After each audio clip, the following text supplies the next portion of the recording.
धान की फसल पर स्प्रे शेड्यूल। धान की फसल पर दोस्तों कुछ रोग बीमारी का प्रकोप इतना ज़्यादा आज के समय बढ़ चुका है। यदि हम सही समय पर सही और बेस्ट दवाई का स्प्रे नहीं करेंगे तो रिजल्ट मिलना तो बड़ी दूर की बात है, जो दवाई स्प्रे कर रहे हैं उसका थोड़ा बहुत रिजल्ट ही आ जाए यही बड़ी बात है।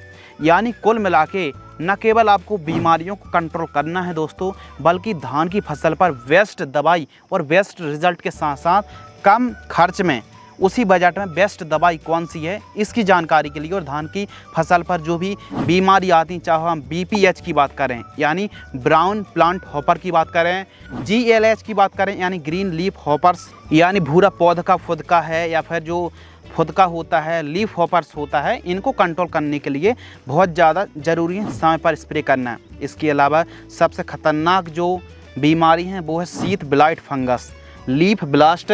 इसके अलावा हल्दी रोग है, माइट्स, दीमक, पत्ता लपेट और तना छेदक के साथ साथ और भी समस्याएं आती हैं।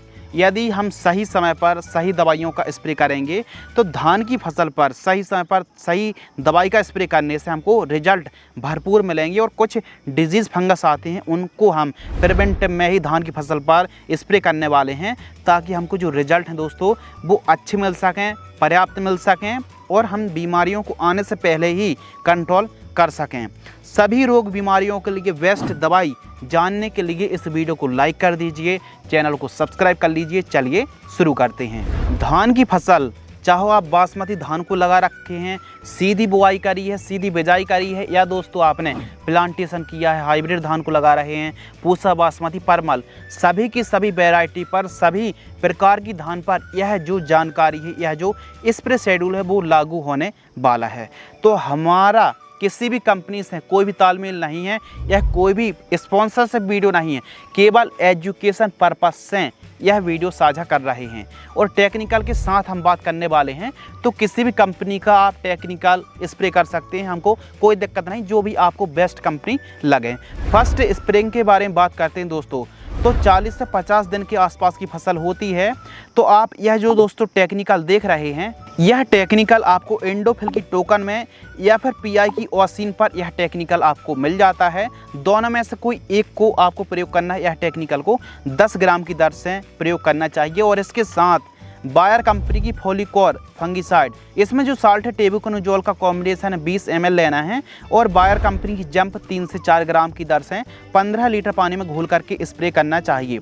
सेकंड स्प्रे 65 से 70 दिन के आसपास की जब हमारी फसल होती है तो इसी समय BPH का हैवी अटैक यदि प्रकोप हो रहा है तो पैक्सालोन और हल्के फुल्के प्रकोप के लिए BPH का सिजेंटा की चेस, दोनों में से कोई एक का स्प्रे करना है। बायर की नेटिवो आपको लेना है 15 ग्राम, कार्टॉप हाइड्रोक्लोराइड 50% WP वाली आपको लेना है 15 से लेकर के 20 ग्राम और NPK 13-0-45 100 ग्राम 15 लीटर पानी में घोल करके स्प्रे करना चाहिए।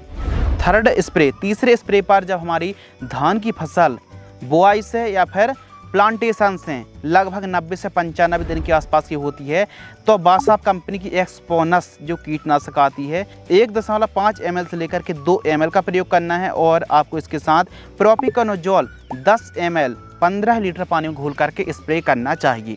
तो इस हिसाब से यदि दोस्तों आप अपनी धान की फसल पर स्प्रे को सही समय पर सही दवाइयों को, कोई भी कंपनी का आप साल्ट ले सकते हैं, लेकिन यह जो साल्ट है काफ़ी अच्छा काम करते हैं। यह मात्र स्टैंडर्ड डोज हैं, तो बीमारियों के हिसाब से कौन सी बीमारी का प्रकोप है उस हिसाब से आप दवाइयों का अलग अलग भी समावेश कर सकते हैं। तो कीटों की पहचान, फंगस की पहचान किस प्रकार करना चाहिए, इसकी हमने सेपरेट वीडियो चैनल पर अपलोड कर दी है, उस वीडियो को भी देख लेना। कौन सी बीमारी की क्या इलाज है, क्या उपाय है और ख़ासकर फोटो सहित जानकारी दी जाएगी। तो आपकी फसल पर कौन सी समस्या है, उस हिसाब से कौन सी बेस्ट साल्ट, कौन सी बेस्ट दवाई है, वह वीडियो भी आप वॉच कर लेना। फंगस का विज्ञान और कीटों का विज्ञान काफ़ी हेल्प हो जाएगी, मदद हो जाएगी। और धान की फसल पर दोस्तों खासकर जो खरपतवार का कंट्रोल है यह भी बहुत ज़्यादा ज़रूरी है।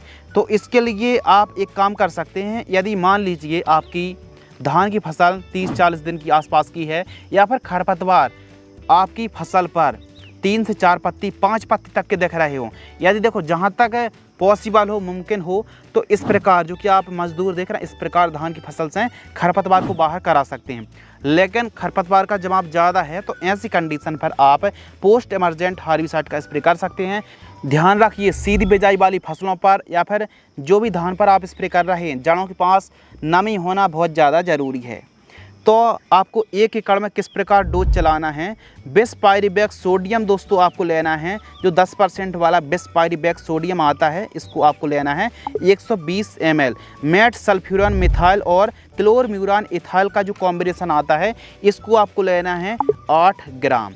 और इसके साथ फेनॉक्सप्रोपी इथाइल 9.3% EC 50 ml। इस कॉम्बिनेशन को 1 एकड़ में स्प्रे कर देना, पूरे 200 लीटर पानी में घोल करके। चौड़ी पत्ती, सकड़ी पत्ती खरपतवार पर बहुत अच्छा कंट्रोल मिल जाएगा। तो इस प्रकार हमारे किसान भाई स्प्रे शेड्यूल पर जो हमने 3 कॉम्बिनेशन के बारे में बात करी, वह आपकी धान की फसल पर बहुत अच्छा काम करने वाले हैं। और हाँ, कोई और भी बेस्ट कॉम्बिनेशन जो आपने स्प्रे किया हो, अच्छे रिजल्ट मिले हों, तो किसानों कमेंट्स भी कर देना, ताकि उनकी भी हेल्प हो सके, मदद हो सके, यदि आपको वाकई अच्छे रिजल्ट मिले हों।